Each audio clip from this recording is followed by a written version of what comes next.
قرآن class number 17 میں ہم سورۃ البقرہ کی آیت نمبر 90 سے انشاءاللہ تعالی سٹارٹ لیں گے انشاءاللہ تعالی۔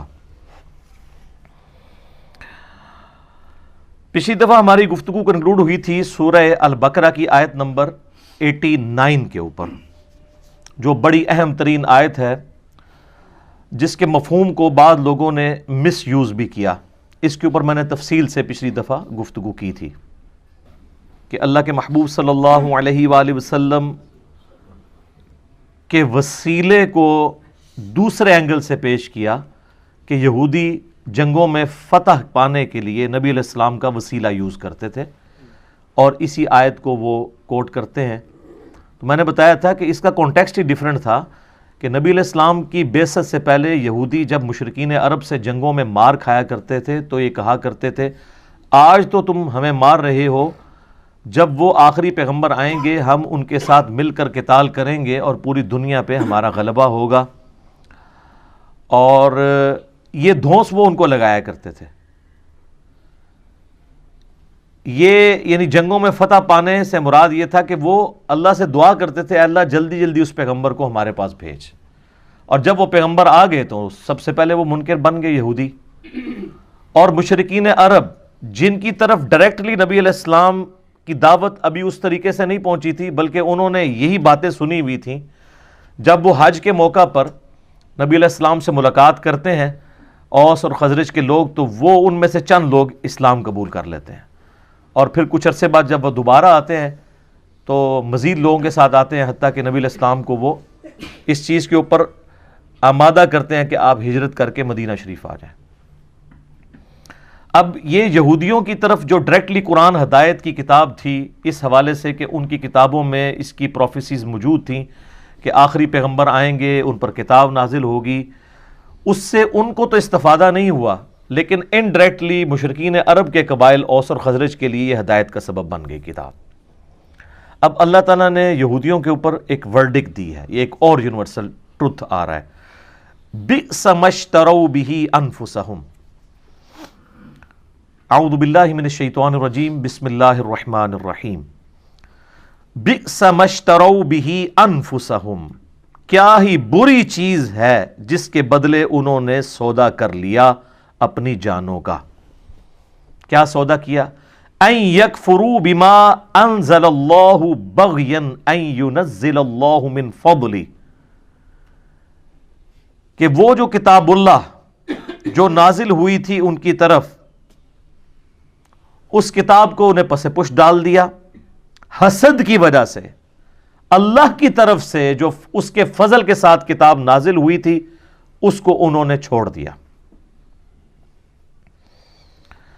ان ینزل اللہ من فضلہ علی من یشاء من عبادہ، اور یہ وہ کتاب ہے کہ اللہ تعالیٰ اپنے فضل سے جسے چاہتا ہے اپنے بندوں میں سے ہدایت کی طرف لے کر آتا ہے۔ اللہ نے کتاب نازل کی تھی، یہ بھی اس کا فضل، لیکن اس فضل سے استفادہ انہوں نے کرنا ہے جنہوں نے اپنے برتن کا منہ کھولا ہوا ہے۔ اگر کوئی شخص خود ہدایت قبول کرنے سے انکار کر دینا، پھر دنیا کی کوئی کتاب، کوئی پیغمبر اسے ہدایت نہیں دے سکتا۔ یہ اللہ تعالیٰ کا ایک سمجھ لیں کہ اس کی سنت ہے،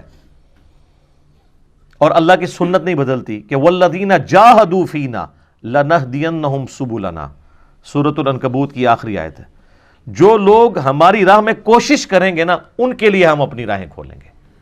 جو کوشش نہیں کرے گا اس کے لیے قرآن میں کوئی ہدایت نہیں ہے، انبیاء کی تعلیمات میں کوئی ہدایت نہیں ہے۔ جتنی مرضی تیز بارش ہو، اگر ایک برتن ہی الٹا پڑا ہوا ہے وہ کبھی بھر سکتا ہے؟ نہیں۔ تو اللہ تعالیٰ یہی فرما رہا ہے کہ کتنا برا انہوں نے سودا کیا کہ اس نبی کے دنیا میں آنے سے پہلے تو یہ جنگوں میں دعا کیا کرتے تھے، اے اللہ جلدی جلدی اس پیغمبر کو بھیج کہ ہم اس پیغمبر کے ساتھ مل کر قتال کریں اور اللہ کے دین کا بول بالا کریں، اور آج جب وہ پیغمبر آئے ہیں یہ اس کے کافر ہو گئے ہیں، اس کے منکر ہو گئے ہیں۔ کتنا برا انہوں نے سودا کیا ہے اپنی جانوں کا، کفر کے بدلے میں کفر کما لی ہے، اپنی جانیں دوزخ میں اور آگ میں جھونک دی ہیں۔ اور کس وجہ سے؟ حسد کی وجہ سے۔ حسد کیا تھا؟ وہ یہ کہتے تھے کہ پیغمبر بنی اسرائیل میں ہوگا، یہودی نسل ہوگا تو ہم اسے مانیں گے۔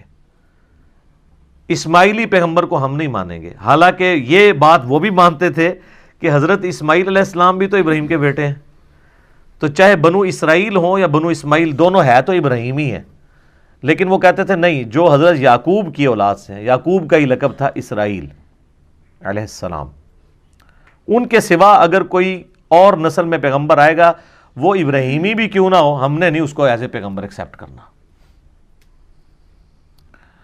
تو اب اللہ تعالیٰ فرما رہا ہے کہ اس کے سبب کیا ہوا، فَبَاءُوا بِغَضَبٍ عَلَىٰ غَضَبٍ، تو اللہ تعالیٰ کے غضب پر غضب کے وہ حقدار ہو گئے۔ یہ ڈبل غضب کیوں، مسلسل غضب کیوں؟ ایک تو انہوں نے اپنی کتاب کو ماننے سے انکار کیا جس کے اندر آخری پیغمبر کی پروفیسیز موجود تھی، ایک تو اس بات پر غضب کی اپنی کتاب کو ہی نہیں مان رہے، اور دوسرا جب وہ پیغمبر آ گئے وہ بھی تو اللہ کی حجت بن کے ہے، اس پیغمبر کا بھی انکار کر دیا، تو اللہ کی طرف سے غضب پر غضب کے مستحق ہوئے یہودی۔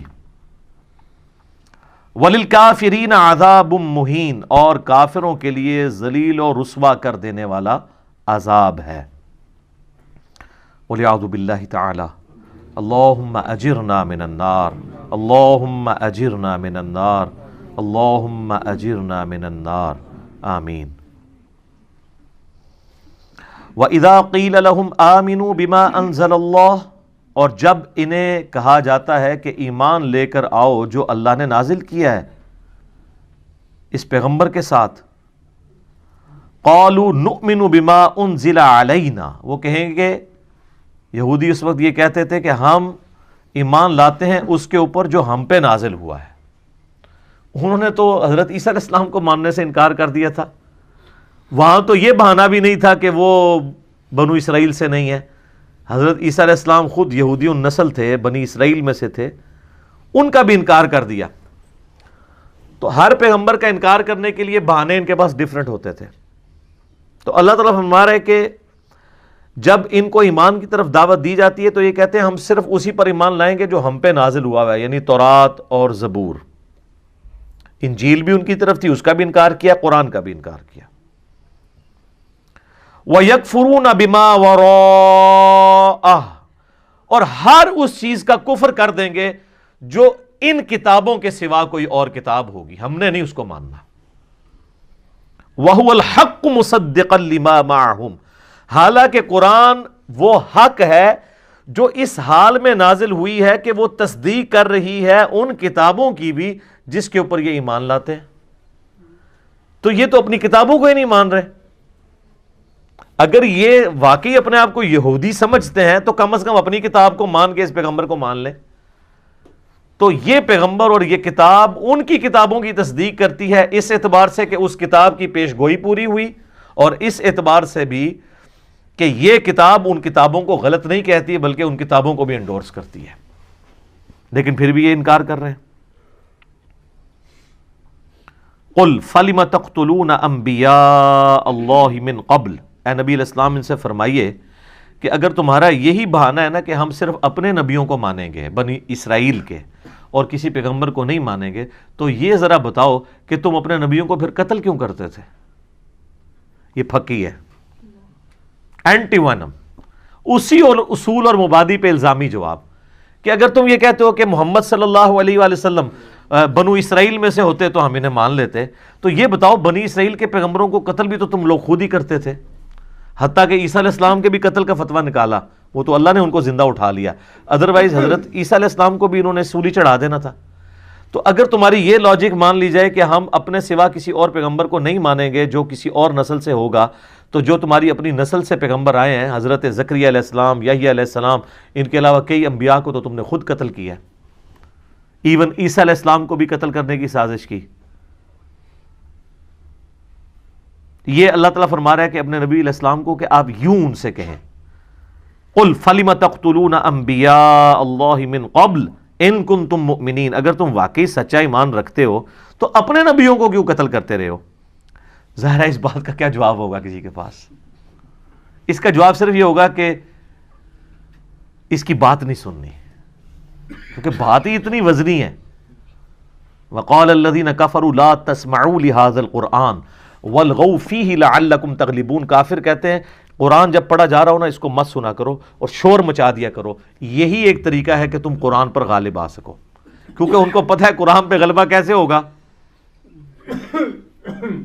کیونکہ اتنی لاجیکل یہ بک ہے کہ اس کا ہم لاجیکل آنسر تو نہیں دے سکتے، لیکن کم از کم شور مچا کے یہ تو کر سکتے ہیں کہ نہ خود سنیں نہ کسی کو سننے دیں. جب لوگ سنیں گے ہی نہیں تو قبول کیسے کریں گے؟ آج بھی یہ یاد رکھیے گا، جو یہ کہتا ہے نا کسی کی بات نہیں سننی، تو سب سے بڑی دلیل اس کی باطل پہ ہونے کی یہی ہے. اگر تم اپنے عقائد میں کانفیڈنٹ ہو تو کہو کہ جی ہماری بات تو 24 کیرٹ سونا ہے جی، پیش کریں قرآن و سنت پہ. کوئی اور بھی بات کرتا ہے آپ سنیں اس کی بات اور چیک کریں، اور جو کہ کسی کی سننی نہیں ہے تو آپ سمجھ لیں کہ دال میں کالا نہیں ہے، پوری دال ہی کالی ہے، کیونکہ وہ تو پچ کھیڑنا چاہتا ہے نا، نہ کھیڑیں گے نہ کھیڑن دیں گے. وَلَقَدْ جَاءَكُمْ مُوسَى بِالْبَيِّنَاتِ، اور بے شک تمہارے پاس تو موسیٰ علیہ السلام آئے تھے کھلے معجزات لے کر. دو بڑے معجزات ان کے کیا تھے؟ عصا پھینکتے تھے اژدہا بن جاتا تھا، وہ آگے سورۃ الاعراف میں ڈیٹیل آئے گی. اور دوسرا اپنے گریباں سے یوں ہاتھ نکالتے تھے تو یہ ہتھیلی بالکل سورج کی طرح روشن ہو جاتی تھی. اور اس کے علاوہ بھی 7 معجزات اور ہیں سورۃ الاعراف میں جو مختلف موقع پر حضرت موسیٰ علیہ السلام کی بد دعا کی وجہ سے ان اسرائیلیوں کے اوپر، اسرائیل کے جو مخالفین تھے فرعونی، ان کے اوپر اللہ تعالیٰ کی طرف سے مینڈکوں کا عذاب، کھٹمل کا عذاب یہ آئے تھے. تو موسیٰ علیہ السلام تو اتنی کھلی نشانیاں لے کے آئے، لیکن ثم اتخذتم العجل من بعدہ وانتم ظالمون، لیکن تمہاری یہ حالت ہے کہ تم موسیٰ علیہ السلام پہ ایمان بھی لائے، ان کو پیغمبر بھی مانا، لیکن چند دنوں کے لیے وہ کوہ طور پہ گئے تو تم نے ان کے پیچھے سے بچڑے کو پکڑ لیا، اس کو خدا ڈکلیئر کر دیا جبکہ تم ظلم کر رہے تھے. اچھا آپ اندازہ کریں کہ وقت کا پیغمبر دنیا میں موجود ہے، ابھی فوت نہیں ہوا، صرف 40 دن کے لیے کوہ طور پہ گیا ہے تو 70,000 اس نبی کے صحابہ مرتد ہو گئے. صحابہ ہی تھے نا، نبی پہ ایمان لائے سب کچھ. اور ہماری جو یہ امت ہے اس پہ اللہ کا خاص فضل ہے، یہ امت توحید ہے. آج پیغمبر کو دنیا سے گئے آلموسٹ 1400 سال گزر چکے ہیں، اس کے باوجود مائنیوٹ خرابیاں ضرور آئیں عقیدوں میں شرک کے اعتبار سے، لیکن شرک جلی نہیں آیا. آج بھی جو اللہ تعالیٰ کی صفات میں بھی شرک کر رہے ہیں نا، ان کو بھی آپ مشرک کہیں تو وہ برا مانتے ہیں. وہ کہتے ہیں ہم نماز میں پڑھتے ہیں محمد عبدہ ورسولہ، اور اب ہمیں مشرک کہہ رہے ہیں. ہم نبی علیہ السلام کو اللہ کا نہ تو بیٹا مانتے ہیں، ہم تو اللہ کا بندہ ہی مانتے ہیں. مسئلہ استانت میں جو ایشو آتا ہے وہ الگ اپنی جگہ، لیکن وہاں پہ بھی وہ کہیں گے ہم معبود نہیں مانتے، نبی علیہ السلام کو اللہ کا بندہ ہی مانتے ہیں.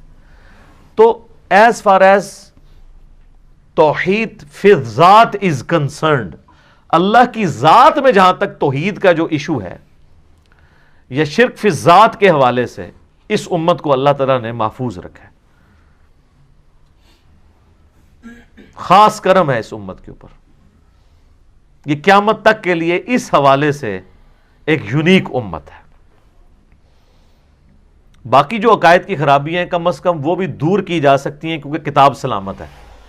اگلے انبیاء کی تو کتابیں بھی چینج ہو گئی.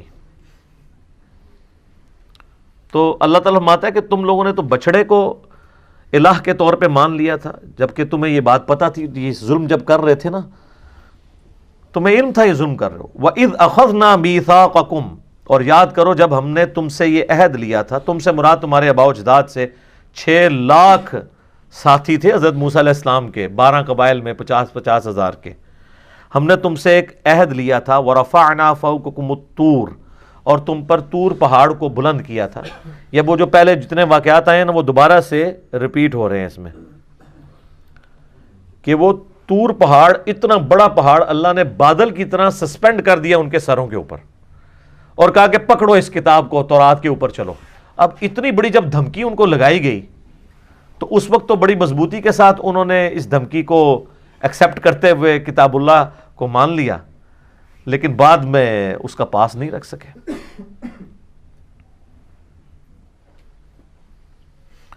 خذوا ما آتیناکم بقوۃ واسمعوا، ہم نے کہا تھا پکڑو اس کتاب کو پوری قوت کے ساتھ۔ پوری قوت کے ساتھ یہ نہیں ہے کہ اس پہ شکنجہ مضبوط کر لو، مراد ہے اس کی تعلیمات کو پکڑو۔ یہاں بھی لوگ کہتے ہیں ہم جی قرآن تو پڑھنے ہیں، قرآن پڑھنے کا مطلب کیا ہے؟ تلاوت کرنی ہے اس کی، صرف اس کی تعلیمات پر عمل کرنا ہے پوری قوت کے ساتھ۔ مراد یہ کہ کتاب اللہ کے اوپر ایمان لاؤ، جیسا کہ حق ہے اس کی پیروی کرو۔ واسمعوا، اور غور سے سنو اللہ کی تعلیمات کو۔ قالوا سمعنا وعصینا، لیکن ان کی حالت یہ تھی وہ کہتے تھے کہ سنا اور نافرمانی کی۔ یہ بڑے جگت باز تھے، جان بوجھ کے انبیاء کی تعلیمات کو بدل دیتے تھے۔ کہا گیا کہ تم نے اریحا شہر جب فتح ہو شام کا، اس میں داخل ہونا ہے حطۃ کہتے ہوئے، جوشوا ابن نون کے ساتھ جب وہ داخل ہوئے، یوشع ابن نون، جوشوا انگلش میں کہتے ہیں، تو انہوں نے حنطۃ کہنا شروع کر دیا، ہمیں گندم چاہیے۔ یہاں پہ کہا گیا کہو سمعنا واطعنا، ہم نے سنا اور اطاعت اختیار کی۔ انہوں نے کہا سمعنا وعصینا، ہم نے سنا اور نافرمانی کی۔ اور اگر کوئی کہتا تھا یہ کیا کہہ رہے ہو، وہ کہتے ہیں ہم نے کانوں کا علاج کراؤ، ہم نے اطعنا ہی کہا ہے۔ تو موٹا کر کے تو 19-20 کا ہی فرق ہے نا، سمعنا واطعنا یا سمعنا وعصینا، تو وہ کہتے تھے ہم نے تو یہی کہا ہے۔ وَأُشْرِبُوا فِي قُلُوبِهِمُ الْعِجْلَ بِكُفْرِهِمْ، اللہ تعالیٰ فرماتا ہے کہ بچھڑے کی محبت ان کو پلا دی گئی ان کے کفر کے سبب۔ یہ اللہ کی طرف سے لعنت پڑ جاتی ہے۔ سورہ زخرف میں آتا ہے جو رحمان کے ذکر سے روگردانی اختیار کرتے ہیں ہم ان پہ شیطان مسلط کر دیتے ہیں۔ اللہ خود کر دیتا ہے۔ یہ سارا شر کس نے پیدا کیا ہے؟ اللہ ہی نہیں، کیونکہ پیدا کیا تو تبھی آزمائش ہے نا۔ من شر ما خلق، ہم اللہ سے جب پناہ مانگتے ہیں تو کہتے ہیں اے اللہ ہر اس چیز کے شر سے تیری پناہ میں آتے ہیں جو پیدا تو نہیں کی ہوئی ہے۔ شیطان کو کس نے پیدا کیا؟ اللہ نے۔ اللہ کو شیطان سے لڑنے کے لیے کو ہماری ضرورت ہے؟ 2 منٹ میں گیچی مروڑ دے اس کی، لیکن نہیں، مہلت دی ہوئی ہے کیونکہ ہماری آزمائش رکھ دی ہے نا اس کو۔ تو ہر شر کو پیدا اللہ نے کیا ہے، اس لیے خیر اور شر میں آپ تمیز کر کے سچائی تک پہنچیں۔ اللہ کو یہ پسند ہے، صرف خیر ہی خیر ہو تو وہ تو اللہ کے پاس آلریڈی اتنی بڑی مخلوق فرشتوں کی فارم میں موجود ہے، جو سورۃ الانبیاء میں آتا ہے کہ نہ وہ تھکتے ہیں نہ تھمتے ہیں، ہر وقت اس کی حمد اور تسبیح کرتے رہتے ہیں، اور جو اللہ حکم دیتا ہے اس کی خلاف ورزی کا وہ سوچتے بھی نہیں ہیں۔ اگر اللہ تعالیٰ نے یہی کام لینا ہوتا تو فرشتے کر رہے تھے وہ والی عبادت۔ اللہ نے وہ والی عبادت انسان سے طلب کی ہے کہ جو انسان اپنی مرضی سے کرے، اور میں اسی لیے کہتا ہوں کہ یہ وہ دولت ہے جو جبرائیل کے پاس بھی نہیں ہے۔ یہ کہا جاتا ہے نا ہے فرشتے سے بہتر انسان بننا، واقعی اگر انسان کا بچہ کو بن جائے۔ فرشتے اگر اللہ کو مانتے ہیں تو اللہ کی مرضی سے، انسان اگر اللہ کو مانتا ہے تو اپنی مرضی سے۔ توفیق الہی اپنی جگہ ہوتی ہے، لیکن توفیق بھی اس وقت ہوتی ہے جب انسان خود ڈیسیژن کرتا ہے، اور یہ ایک ڈیسیژن اللہ کو اتنا پیارا ہے کہ اس کے ایکویلنٹ کوئی اور چیز ہو ہی نہیں سکتی۔ فرشتے تو خود انسانوں کی خدمت میں لگے ہوئے ہیں سرکار۔ صحیح بخاری میں حدیث ہے جو آیت الکرسی پڑھ کے رات کو سوتا ہے اللہ کی طرف سے ایک فرشتہ اس کے اوپر ایز اے محافظ مقرر ہو جاتا ہے۔ قرآن میں جگہ جگہ یہ مضمون آیا کہ ہم نے، سورۃ الحجر میں بھی آیا کہ ہم نے محافظ فرشتے تمہارے اوپر رکھے ہوئے جو حفاظت کرتے ہیں۔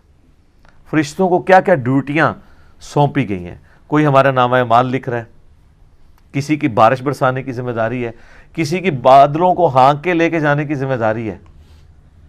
یہ ساری کی ساری رسپانسبلٹی فرشتے انسان کی خدمت میں لگے ہوئے ہیں۔ سر یہ ساری کائنات اللہ نے انسان کے لیے پیدا کی ہے، انسان کو اپنے لیے پیدا کیا۔ آپ بہت قیمتی ہیں، اپنی قیمت کو جانیں، لیکن یہ انسان نکلنے بڑے تھوڑے سے ہیں، 0.0000001%۔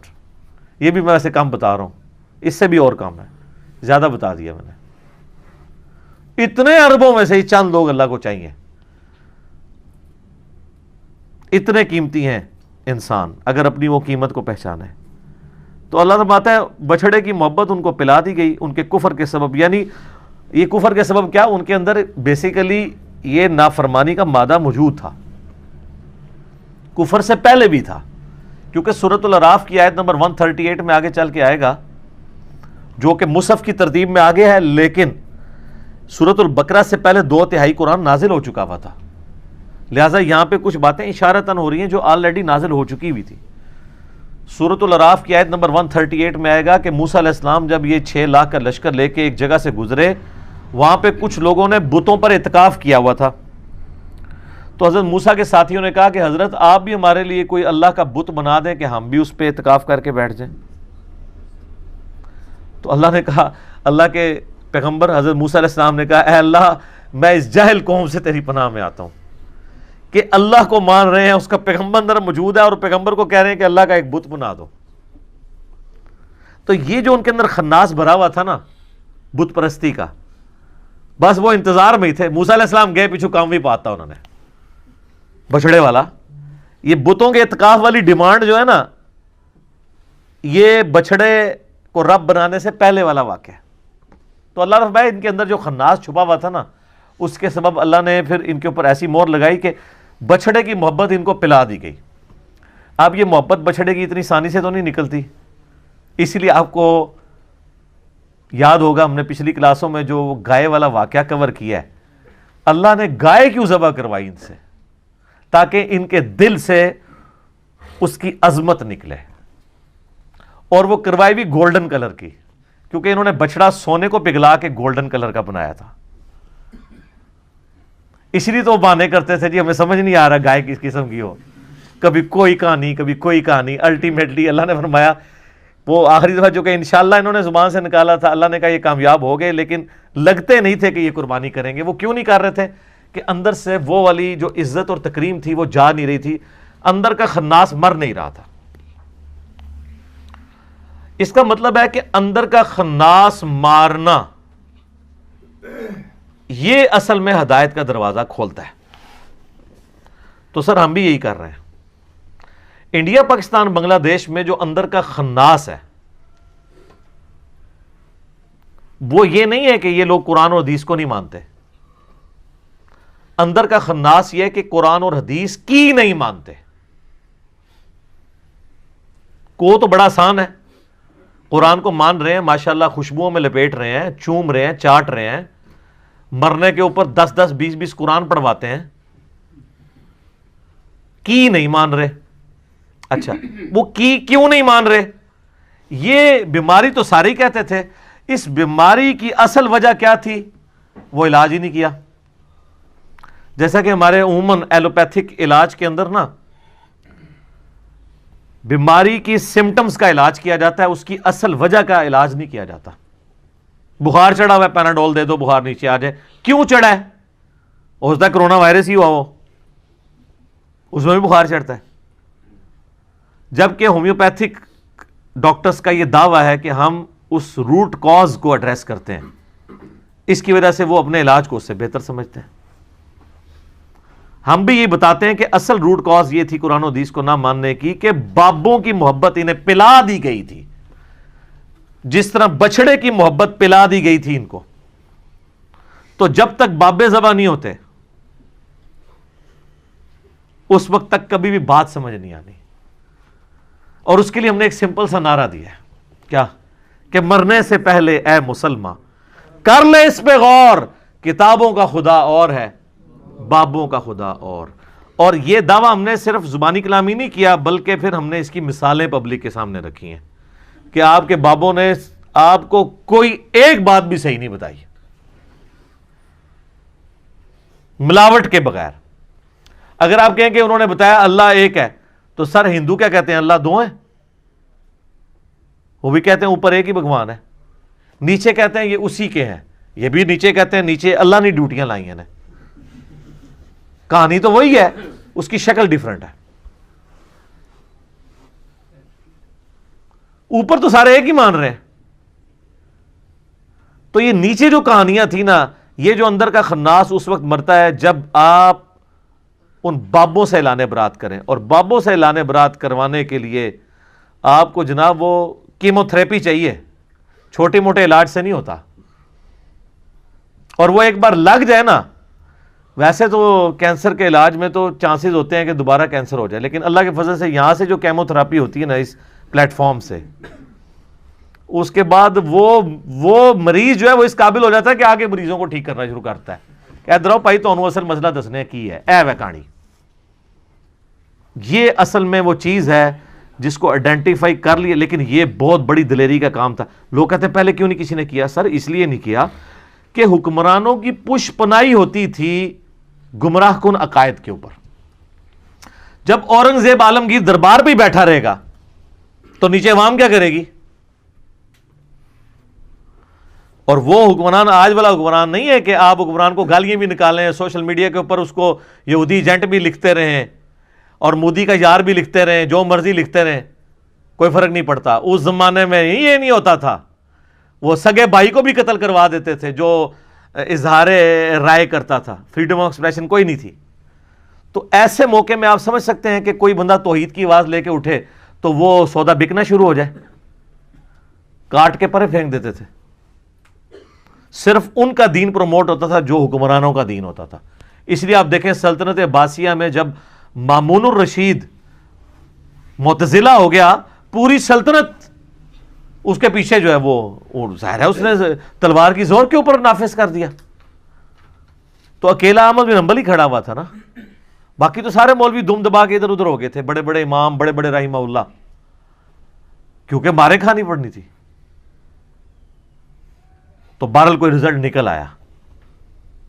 لیکن بعد میں یہ ہوا کہ یعنی اس لیول کی ایفرٹ نہیں ہوئی، اگر ہوئی بھی ہے تو وہ اکھاڑ دی گئی ہے. آج بھی اگر آپ دنیا سے یوٹیوب ختم کر دیں تو ہماری یہ دعوت اسی پلیٹ فارم پہ اسی جیلم شہر کے اندر دفن ہو جانی تھی نا. اگر آپ ایک لمحے کے لیے سوچیں کہ انٹرنیٹ نہ ہو تو لوگوں نے کہا تھا سارے لوگ یہی کرتے ہیں. اب سر آپ دنیا کی کسی مسجد میں چلے جائیں، دنیا کی کسی مسجد میں جہاں کوئی اردو سپیکنگ ہے، اور اس سے یہ پوچھیں کہ یار یہ اس طرح ایک لڑکا آیا ہوا ہے، بس اتنا ہی کہنا ہے آپ نے، آگے وہ آپ کو اچھا یا برا تعارف خود ہی کرا دے گا. تو یہ کیوں ہوا ہے؟ اس میڈیا کی برکت سے. اور یہ اللہ کا وعدہ ہے اپنے نبی کے ساتھ، هو الذی ارسل رسولہ بالہدی ودین الحق لیظہرہ علی الدین کلہ. اور یہ بشارت قرب قیامت میں پوری ہونی ہے. مسند احمد میں حدیث ہے قیامت سے پہلے ایک وقت ایسا آئے گا کہ دنیا کے ہر گھر میں میری دعوت پہنچے گی، لوگ چاہتے یا نہ چاہتے ہوئے اس دعوت کو قبول کریں گے. تو صحابہ کرام کے زمانے میں تو ایسا نہیں ہو سکا، بعد میں بھی نہیں. اس ٹائم بھی لوگ سوچتے ہوں گے کہ ہر گھر میں کیسے پہنچے گی. سر آج دیکھ لینا، ہر گھر میں کیا، گھر کے بیڈ روم کے اندر، موبائل کے اندر. جس بچے کو آپ دوسرے مسئلے کی مسجد میں نہیں جانے دیتے تھے، اس بچے کے موبائل کے اندر ہمارے کلپس موجود ہیں. یہاں لوگ آ کے رونا روتے ہیں جناب، کہتے ہیں بچہ ساڈا خراب ہو گیا. بھائی منو پتہ بھی نہیں کتنے بچے خراب ہو گئے نے. یہ اللہ تعالیٰ نے ریسورسز پرووائڈ کیے، اس دور کی برکت ہے. تو اللہ تعالیٰ ہمارا ان کو بچڑے کی محبت پلا دی گئی تھی ان کے کفر کے سبب. قُلْ بِئْسَ مَا يَأْمُرُكُمْ بِهِ ایمانکم. اللہ تعالیٰ فرماتا ہے نبی ان سے فرما دو کیا ہی بری چیز کا حکم دیتا ہے تمہارا ایمان. یعنی تمہارے ایمان سے مراد تمہارا یہ جو جھوٹا تم نے عقیدہ رکھا ہوا ہے نا، تمہیں یہ حکم دیتا ہے کہ تم بچڑے کو خدا بنا لو. تمہارے تو کرتوت ایسے ہیں، تم لوگوں نے تو اپنے پیغمبر کی موجودگی کے اندر کفر و شرک کیا. آج پیغمبر آخر الزمان صلی اللہ علیہ وآلہ وسلم کا انکار کر رہے ہو تو کوئی معیوب بات نہیں ہے. تم نے تو اپنے پیغمبر کے ساتھ یہ کچھ کیا کہ وہ کوہ طور پہ گئے، تم نے 70,000 یہودیوں نے ایک دن کے اندر اپنے عقیدے سے جو ہے وہ روگردانی کی. اور پھر وہ گزر چکا ہے کہ پھر ان کو قتل مرتد کی سزا ہوئی تھی. ایک دن میں 70,000 یہودی قتل کیے گئے تھے جو مرتد ہوئے تھے. ان کنتم مؤمنین، اگر تم واقعی مومن ہو تو ذرا غور کرو، تمہارے ایمان اس چیز کا متقاضی ہے کہ تم لوگ شرک کرو. اب ایک اور یونیورسل ٹروتھ آ رہا ہے. سر یہ جو یونیورسل ٹروتھ ہے نا، یہ ساری امتوں پہ فٹ بیٹھتے ہیں. یہودی کہتے تھے ہم اللہ کے چہیتے ہیں، اللہ کے بڑے لاڈلے ہیں، بلکہ وہ تو سمجھتے تھے کہ ہم اللہ کی فیملی سے ہی ہیں، کیونکہ ہم پیغمبروں کی فیملی سے ہیں، ہماری نسل ابراہیمی ہے، اور ہم chosen people of the lord ہیں، اللہ کے چنے ہوئے لوگ ہیں. چنے ہوئے تو تھے نا، یا بنی اسرائیل اذکروا نعمتی التی انعمت علیکم وانی فضلتکم علی العالمین. لیکن چوزن پیپل تو وہ تھے جنہوں نے واقعی اس حق کو قبول کیا، ورنہ انہی چوزن پیپلز میں سے پیغمبر موجود ہیں اور ان کے ساتھی بندر اور خنزیر کی شکل میں بنا دیے گئے ہیں اصحاب سبت. اصحاب سبت کون تھے؟ وہ یہودی تھے نا، جنہوں نے ہفتے کے دن کے شکار کے معاملے میں روگردانی کی تھی. تو وقت کا پیغمبر تو موجود تھا ان کے اندر، یوشع ابن نون. بخاری مسلم دونوں میں حدیث ہے، نبی علیہ السلام نے فرمایا کہ بنی اسرائیل کا انتظام ہمیشہ پیغمبروں کے ہاتھ میں رہا ہے. مسلسل حضرت موسیٰ علیہ السلام سے لے کر عیسیٰ علیہ السلام تک 1400 سال تک ان کی تار ٹوٹی نہیں ہے. ایک پیغمبر موت سے پہلے اپنی جگہ ایک دوسرے پیغمبر کو خلیفہ بنا کے جاتا تھا. 1400 سال تک پیغمبر آتے رہے، 3 کتابیں نازل ہوں، اور حشر یہ ہو رہا ہے. اللہ تعالیٰ اب ان سے کہہ رہا ہے قل ان کانت لکم الدار الآخرۃ عند اللہ خالصۃ من دون الناس. اے نبی ان سے فرماؤ کہ اگر یہ تم سمجھتے ہو کہ آخرت میں جو جنت ہے، آخرت کی زندگی کے حقدار صرف تم ہی ہو. جنت، وہ کہتے ہیں جنت حسین دی، کہتے ہیں نا، اور خود حسینیوں والا ایک کام بھی نہیں. سوٹیں لگا رہے ہیں اور کہہ رہے ہیں جنت حسین کی. اللہ تعالیٰ مارے اگر تم یہ سمجھتے ہو نا باقی لوگوں کو چھوڑ کے جنت کے حقدار صرف تم ہو، فَتَمَنَّوُا الْمَوْتَ إِن كُنتُمْ صَادِقِينَ، تو ذرا پھر یہ دعا کیا کرو، اے اللہ جلدی جلدی موت دے، میں جنت میں پہنچ جاؤں. ہاں تو آپ میں سے کون کون تیار ہے؟ یہ لٹمس ٹیسٹ اللہ نے رکھا ہے کہ جو واقعی جنت کا حقدار ہے نا وہ ہر وقت اس انتظار میں رہے گا یا اللہ موت آئے میں جلدی جلدی جنت میں پہنچوں. تمنا کرو موت کی. موت کی دعا کرنے کی اجازت نہیں ہے. بخاری مسلم میں حدیث ہے، نبی علیہ السلام نے منع کیا کہ کوئی شخص یہ دعا نہ کرے کہ اللہ مجھے موت دے دے مصائب سے تنگ آ کے، کیونکہ وہ مصائب تو آپ کا امتحان ہے. لیکن تمنا کی جا سکتی ہے اگر حالات و واقعات اتنے بگڑ جائیں تو بالکل ٹھیک ہے. امام بخاری کے ساتھ ان کی زندگی میں یہی ہوا ہے نا. ان کے کلاس فیلوز نے ان کے خلاف اتنا پراپوگنڈا کیا کہ جس شہر میں جاتے تھے شہر کے دروازے پہ پہلے ہی بندہ کھڑا ہوتا تھا کہ حضرت ادھر نہیں آنا، آپ تو گمراہ ہیں. آج ان کے حضرت ان کے مریدوں کو کوئی جانتا بھی نہیں ہے، پوری دنیا میں بخاری بخاری ہو رہی ہے. ٹھیک ہے، یہ بات ہے. لیکن یہ لوگ اپنی زندگی میں ساروں نے بڑی بڑی تکلیفیں کاٹی ہیں. امام حنیفہ رحمہ اللہ کو زہر کا پیالہ پینا پڑا ہے منصور کی جیل کے اندر، زبردستی اور محبت میں. آپ چیف جسٹس بن جائیں، ان کا میں نے نہیں بننا. ان کا اچھا آپ نہیں بن رہے تو میں آپ کو زہر دے دوں گا. وہ کہتے ہیں میں اہل ہی نہیں اس کا، اس لیے وہ کہتے تھے کہ پھر اپنی مرضی کے فتوے لیں گے یہ. تو خلیفہ منصور نے کہا کہ آپ جھوٹ بول رہے ہیں کہ آپ اس کے اہل نہیں ہیں، آپ اہل ہیں. تو انہوں نے کہا جو شخص جھوٹا ہوتا ہے تو وہ تو ویسے ہی اہل نہیں رہتا. پھکی دیتی امام حنیفہ نے بھی کہ تم انہوں اگر جھوٹا کہہ رہے ہیں تو مطلب پھر تو میں ویسے ہی اہل کوئی نہیں ہوں. اور وہ اصل میں تقیہ کر رہے تھے کہ میں اہل اس اعتبار سے نہیں ہوں کہ جو تم مجھ سے فتوے لینا چاہتے ہو نا، یہ دنیا کا کتا میں نہیں بن سکتا. جو بعد میں قاضی ابو یوسف نے جو گندے فتوے دیے ہیں، الامان والحفیظ، انہی کے شاگرد نے، اور پھر اسی بنیاد پہ تلوار کی زور کے اوپر فقہ حنفی انہوں نے پھیلا دیے. امام حنیفہ تو بیچارے جس عہدے کو قبول نہ کرنے کی وجہ سے مر گئے، ان کے شاگرد نے اسی عہدے کو قبول کر کے زبردستی حکومت وقت کی پشت پناہی کے ساتھ سارے معاملات کیے. یہ سر فرق ہے، کیونکہ ان کو نظر آ رہا تھا کہ اس کا نقصان کیا ہوگا. تو اللہ تعالیٰ مارا ہے کہ اگر تم یہ سمجھتے ہو نا جنت آپ کے لیے خاص ہے یہودیو، اور تم اللہ تعالیٰ کی بڑی لاڈلی امت ہو، تو دل میں کبھی تمنا تو کرو نا موت کی. سر جو لوگ اللہ سے محبت کرنے والے ہیں نا، ان کے دل میں تو ہر وقت موت کی تمنا رہتی ہے. صحیح مسلم میں حدیث ہے جو شہادت کی تمنا کے بغیر مرا وہ کفر کی شاخ پہ مرا، نفاق کی شاخ پہ مرا، منافقت کی. تمنا تو موجود ہے. بخاری میں حدیث موجود ہے، سعد ابن معاذ کو جب تیر لگا گھٹنے میں، اب چھوٹا سا ایک زخم ہی تھا، گھٹنے میں تیر لگنے سے کوئی بندہ تو نہیں مر جاتا. ان کی مین رگ کٹ گئی تھی, پٹی کی.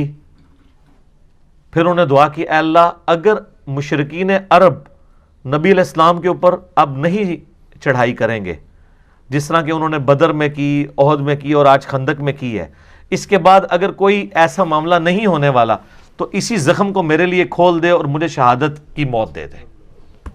یہ صحیح بخاری میں. تو وہ زخم ان کا جاری ہو گیا. سعد ابن معاذ کو اللہ تعالیٰ نے شہادت کی موت دے دی. اوس کے سردار تھے, ان کی وجہ سے پورا قبیلہ مسلمان ہوا. انہوں نے بھوک ہڑتال کر دی تھی, اسلام لے کے آئے اور ہے بڑے جنگجو ٹائپ کے تھے. اپنے قبیلے میں چلے گئے کہ میں اس وقت تک نہ کھاؤں گا نہ پیوں گا جب تک سب لوگ مسلمان نہیں ہوتے. سر عمر سیریز میں انہوں نے سعد ابن معاذ کو فلمایا ہے. مدینے جاتے ہی سب سے بڑا جو سمجھ لینا تلخ تجربہ تھا مسلمانوں کے لیے وہ یہ تھا, کیونکہ مدینے کا ڈان جو تھا نا وہ سعد ابن معاذ تھا.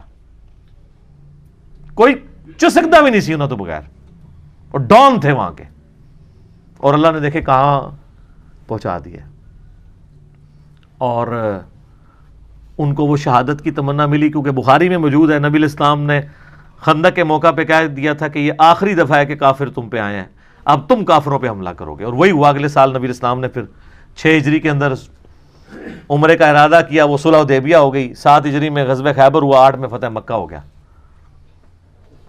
تو مومن تمنا کرتا ہے موت کی اس اعتبار سے کہ اے اللہ اگر دنیا میں میرے لیے کوئی خیر باقی نہیں ہے, میرے لیے زندگی میں امتحان ایسے آنے والے ہیں جن کو میں برداشت نہ کر کے کفر کی زندگی میں نہ چلا جاؤں, اگر اس اعتبار سے کوئی موت کی تمنا رکھتا ہے تو وہ صحابہ کی سنت ہے. شہادت کے اعتبار سے جو تمنا رکھتا ہے, کیونکہ اگر آپ تمنا ہی نہیں ہوگی شہادت کی تو آپ جنگ خاک لڑیں گے جا کے. خالد ابن ولید جو ہے وہ کس طریقے سے ان کے اعصاب کے اوپر سوار تھے رومنز کے اور پرشینز کے. وہ سیدھا پہلے تو خط بھجواتے تھے کہ میں وہ قوم لے کے آ رہا ہوں کہ تمہیں شراب اتنی محبوب نہیں ہے, عورتیں اتنی محبوب نہیں ہیں جتنا وہ موت سے محبت رکھتے ہیں. تو سر ایسے جو لوگ ہیں جو آپ کے ذہن میں شاید کھر دماغ ہوں, ان کے آگے کون سی سپر پاور ٹھہر سکتی ہے؟ لمیٹڈ ریسورسز کے ساتھ یرموک اور قادسیہ کے اندر انہوں نے ناکو چنے چبوا دیے ان کو. تو اللہ تعالیٰ ہمارا یہودی ہو, اگر تمہیں یہ یقین ہے نا کہ تم جنت تمہارے لیے گارنٹیڈ ہے, تو ایک دفعہ موت کی تمنا تو کرو اگر تم سچے ہو. اور اللہ تعالیٰ خود ہی جواب دے رہا ہے, وَلَن يَتَمَنَّوْهُ أَبَدًا بِمَا قَدَّمَتْ أَيْدِيهِمْ, یہ کبھی بھی موت کی تمنا نہیں کریں گے بسبب ان اعمال کے جو انہوں نے آگے بھیجے ہوئے ہیں. ان کو پتہ ہے کہ کرتوت ہم نے کیا کیے ہوئے ہیں. یہاں بھی میں آپ کو بتا دوں, یہ جو لوگ بڑی بڑھ چڑھ کے تقریریں کر رہے ہوتے ہیں نا, اگر آپ سیریسلی ان سے سوال کریں نا تو ان کا پول کھل جاتا ہے. بڑا بڑا دعویٰ کرتے ہیں, او جی موت کا ایک وقت مقرر ہے جو آنا ہے, تو یہ 10 باڈی گارڈ کیوں رکھے ہوئے ساتھ؟ اور حالت یہ ہوتی ہے کہ بس وہ ٹائلٹ بغیر باڈی گارڈ کے جا رہے ہوتے ہیں, باقی ساری ایکٹیویٹیز اس طریقے سے کر رہے ہوتے ہیں. اور مریدین کہہ رہے ہوتے ہیں الا ان اولیاء اللہ لا خوف علیہم ولا هم یحزنون, ان کے مریدین ہوتے ہیں وہ. یہ سر فرق ہے. پھر یہ دعوے کرنا آسان ہے, یا دعویٰ نہ کریں. باڈی گارڈ رکھنا کوئی بری چیز نہیں ہے, نبی علیہ السلام نے بھی رکھے ہیں. ہاں, جب وہ آیت نازل ہوئی سورۃ المائدہ کی, سورہ الحجر کی, واللہ یعصمک من الناس, اے نبی اللہ تعالیٰ آپ کی حفاظت کرے گا لوگوں کے اگینسٹ, تو پھر نبی علیہ السلام نے باڈی گارڈ رکھنے چھوڑ دیے تھے. یہ جائز ہے, لیکن جو انہوں نے تماشا لگایا ہوتا ہے نا اس حد تک وہم تک, یہ ایک ایکسٹریم رویہ ہے. یہ یاد رکھیے گا, اسباب اور مسبب الاسباب کو بیلنس کرنا ضروری ہے. ایک خاص حد تک ہی آپ اسباب کو مینج کر سکتے ہیں, نظر مسبب الاسباب کے اوپر ہونی چاہیے. یہ نہ ہو اسباب پہ اتنا تکیہ ہو جائے کہ اللہ سے ہی نظر ہٹ جائے, پھر انسان کے پلے کوئی شے نہیں رہتی. اللہ فرماتا ہے کبھی بھی یہ موت کی تمنا نہیں کریں گے. جو انہوں نے کرتوت آگے بھیجے ان کو پتہ ہے کہ ہماری پھینٹی لگنی آگے. واللہ علیم بالظالمین, اللہ تعالیٰ خوب جانتا ہے ایسے ظالموں کو. وَلَتَجِدَنَّهُمْ أَحْرَصَ النَّاسِ عَلَى حَيَاةٍ, اور تم ضرور پاؤ گے ان یہودیوں کو حریص دنیا کی زندگی کا.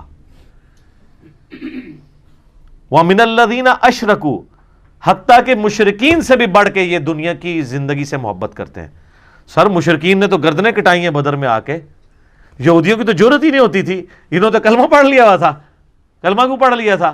مارے جائیں گے. اوپر سے کلمہ پڑھا ہوا, اندر سے یہودی. یہ دلیر ہوتے تو یا کافر ہوتے یا مسلمان ہوتے تو اللہ تمہارا ان سے تو زیادہ دلیر مشرک ہیں. کم از کم اپنے باطل عقیدے پہ قائم تو رہے نا. اسی لیے آپ دیکھیں مکے میں کوئی منافق نہیں تھا, یا کافر تھے یا مسلمان تھے, کیونکہ وہ بت پرست تھے تو کٹر بت پرست تھے, مواحد ہوئے تو کٹر مواحد ہوئے. یہ جو کہ دنیا دار لوگ تھے یہ دونوں پارٹیوں کو خوش رکھتے تھے. جس طرح آج کل جو دنیاوی علماء ہیں سب کو خوش رکھتے ہیں, ان سے سارے خوش ہوتے ہیں, سب کے مطلب کی کوئی نہ کوئی بات کر دیتے ہیں, میٹھی میٹھی باتیں. يَوَدُّ أَحَدُهُمْ لَوْ يُعَمَّرُ أَلْفَ سَنَةٍ, ان میں سے ہر ایک کی خواہش ہے کہ وہ زندہ رکھا جائے اسے 1000 سال کے لیے. 1000 سال کی زندگی کی وہ تمنا رکھتا ہے. حالانکہ 1000 سال کس نے زندہ رہنا ہے؟ بہت لاٹری کسی کی نکلا ہے تو وہ بھی سینچری کرتا ہے. اور آج کل تو یہ پرانے ہی ہیں جو 70s تک پہنچے ہوئے ہیں, نئے تو 50 کے اندر اندر فارغ ہو رہے ہیں. کتنے خوش نصیب ہیں یار, جس کو 70 سال بعد جنت ملنی ہے 50 سال بعد ہی مل جائے ہے. وما ہوا بمزحزح, اور نہیں بچا سکتا ان کو عذاب, من العذاب, عذاب میں سے اتنی مدت زندہ رہنا. یعنی اگر یہ 1000 سال بھی کوئی زندہ رہ لے تو مرنے کے بعد تو عذاب آنا ہی ہے, موت تو نہیں ٹلنی نا. 1000 سال بعد بھی عذاب جو شروع ہونا ہے, 1000 سال بعد بھی شروع ہونا ہے. میں نے پچھلی دفعہ بتایا تھا ایک پھیرا لگنا ہے نا جب دوزخ کا, ساری کی ساری دنیا کی جو آسائشیں کافور ہو جائیں گی.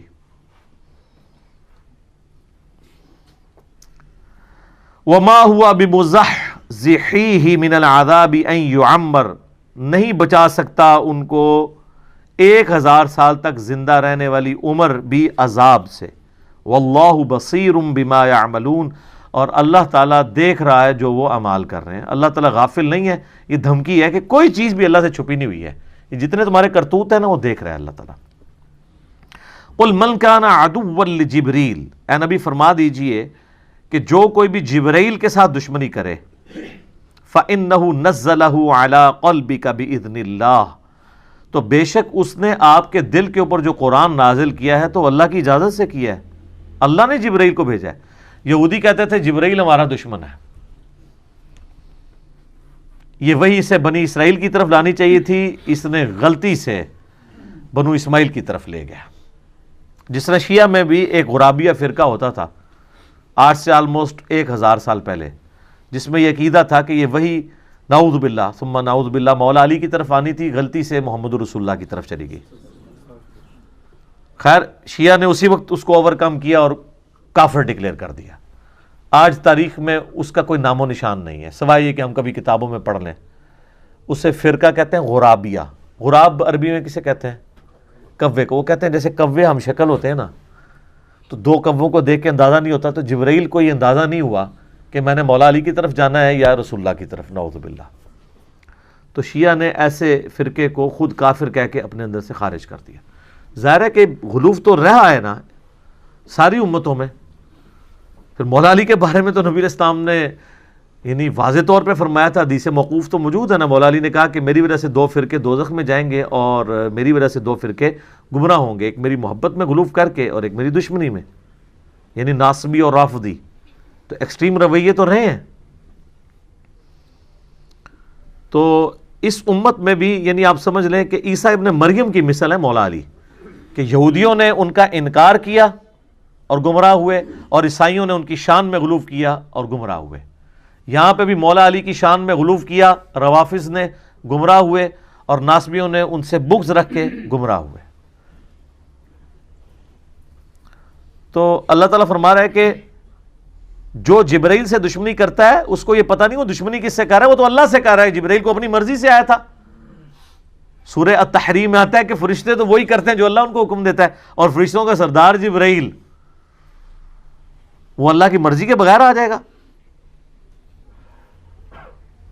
مصدقا لما بین یدیہ، جبکہ یہ کتاب اس حال میں نازل ہوئی ہے کہ وہ تصدیق کر رہی ہے جو تمہارے ہاتھوں میں آلریڈی کتاب موجود ہے۔ یہ کوئی نئی دعوت نہیں لے کے آئی، اسی کو رینیو کرنے کے لیے آئی ہے۔ وَهُدًى وَبُشْرَىٰ لِلْمُؤْمِنِينَ، اور یہ ہدایت ہے اور بشارت ہے ان لوگوں کے لیے جو بات مان لیں، جو ایمان لانے والے ہیں۔ جو بات نہیں مانیں گے ان کے لیے تو قرآن میں کوئی ہدایت نہیں ہے۔ مَنْ كَانَ عَدُوًّا لِلَّهِ، یہ بھی ایک اور یونیورسل ٹروتھ آ رہا ہے، جو کوئی اللہ سے دشمنی کرے، وَمَلَائِكَتِهِ، یا اس کے فرشتوں کے ساتھ، وَرُسُلِهِ، یا اس کے رسولوں کے ساتھ، وَجِبْرِیل، یا جبرائیل کے ساتھ، وَمِیکَالَ، یا میکائیل علیہ السلام کے ساتھ، فَإِنَّ اللَّهَ عَدُوٌّ لِلْكَافِرِينَ، تو بے شک اللہ تعالیٰ ایسے کافروں کا دشمن ہے جو اللہ کے ولیوں سے دشمنی کرے۔ اس کے کانٹیکسٹ میں وہ بخاری کی ایک حدیث بھی ہے کہ اللہ تعالیٰ فرماتا ہے جو میرے ولی سے دشمنی کرے میرا اس کے خلاف اعلان جنگ ہے، اور میرا بندہ میرا قرب حاصل نہیں کر سکتا مگر فرائض میں پابندی سے، اور نوافل میں کثرت سے میرا اتنا قرب حاصل کر لیتا ہے کہ میں اس کے ہاتھ بن جاتا ہوں جس سے وہ پکڑتا ہے، میں اس کے پاؤں بن جاتا ہوں جس سے وہ چلتا ہے، میں اس کے کان بن جاتا ہوں جس سے وہ سنتا ہے، میں اس کی زبان بن جاتا ہوں جس سے وہ بولتا ہے، میں اس کی آنکھیں بن جاتا ہوں جس سے وہ دیکھتا ہے۔ بس انڈیا پاکستان بنگلہ دیش میں یہاں کے نا حدیث کو چھوڑ دیتے ہیں کیونکہ انہوں نے اپنے بابے نکالنے ہوتے ہیں اس حدیث میں سے۔ اچھا، اور یہ حدیثیں ان بابوں پہ فٹ کر رہے ہوتے ہیں جنہوں نے اپنے ناموں کے کلمے پڑھائے ہیں، جنہوں نے انڈیا پاکستان میں شرک پھیلایا ہے۔ مجھے بتائیں قرآن اگر ولی اللہ کی بات کرتا ہے تو اس ولی اللہ کی کرے گی نا جو قرآن کے موجود جب نازل ہو رہا تھا اس وقت جو لوگ تھے۔ قرآن میں کہیں لکھا ہوا ہے کہ 1200 سال بعد فلانا ولی آئے گا، 500 سال بعد فلانا آئے گا؟ قرآن جب ولی کی بات کرتا ہے تو کس ولی کی بات کرتا ہے؟ صحابہ اور اہل بیت کی، جن کی کوئی کرامت نہیں ہے۔ شیخ عبد القادر جیلانی نے 12 سال بعد برات کاٹ لی، حضرت عمر نے کیڑی برات کڈی ہے؟ حضرت ابوبکر نے کچھ بھی نہیں، کچھ بھی نہیں کڈا، سب کہانی ہے جھوٹ۔ تو یہ میں آپ کو فرق بتا رہا ہوں۔ تو اس حدیث میں آگے الفاظ ہیں کہ میرا بندہ جب اپنے دشمن کے اگینسٹ مجھ سے پناہ طلب کرتا ہے تو میں اسے پناہ دیتا ہوں، اپنے دشمن کے اگینسٹ مجھ سے دعا کرتا ہے میں اس کی دعا قبول کرتا ہوں۔ اگر وہ اللہ کا ہاتھ ہی بن چکا ہے پھر اللہ سے کیا مانگ رہا ہے؟ وہ اللہ سے مانگنے کی ضرورت نہیں۔ ایک بندہ اللہ کا ہاتھ اس کا ہاتھ بن چکا ہے تو جدھر مرضی ہاتھ لے جائے، وہ جس کی مرضی گیچی پر روڑ دے، اللہ سے کیا مانگ رہا ہے وہ پھر؟ کہ اللہ مجھے اپنے دشمن کے گیس تو بچا لے، تو اللہ کو تو چاہیے وہ کہے کہ یار تنو ہاتھ بناتا ہے نا کر جو مرضی۔ یہ مطلب ہی غلط ہے اس کا۔ ہاتھ بن جاتا ہوں، پاؤں بن جاتا ہوں، آنکھیں بن جاتا ہوں، مراد یہ ہے کہ اس کے ہاتھ، پاؤں، آنکھیں، کان یہ اللہ کی اطاعت میں ہی اٹھتے ہیں، اللہ کے نافرمان نہیں ہوتے، یہ مطلب ہے۔ اچھا، وہ اس میں بھی اگلی کہانی کراتے ہیں، وہ کہتے ہیں جی وہ تو پہلے ہی گناہ نہیں کر رہا تھا تبھی تو اسے انعام ملا ہے، اور آپ انعام کو کہہ رہے ہیں کہ پھر دوبارہ وہی انعام مل رہا ہے۔ اس نے اپنی کان، آنکھیں اور ہاتھوں کو گناہوں سے محفوظ کیا ہے تو وہ ولی بنا ہے نا۔ اب آپ دوبارہ اس کو کہہ رہے ہیں کہ ولی بننے کی وجہ سے اس کی آنکھیں، کان اور یہ سب کچھ یہ جو ہے گناہوں سے محفوظ ہو جائیں گے، تو پھر انعام کیا ہوا ہے نا کہانی؟ ویسے سر ادھر علاج اتھے ہے سرجن صاحب کو۔ میرے بھائی کوئی دنیا کا بڑے سے بڑا بابا یہ کہہ سکتا ہے کہ میں جو اب ولی بن گیا ہوں تو اب مرتے دم تک میرا ایمان سلامت رہے گا؟ اس کی گارنٹی کوئی شخص اپنے بارے میں کہہ سکتا ہے؟ کوئی صحابی بھی کہہ سکتا ہے سوائے جن کو بائی نیم جنت کی بشارت ہوئی ہے؟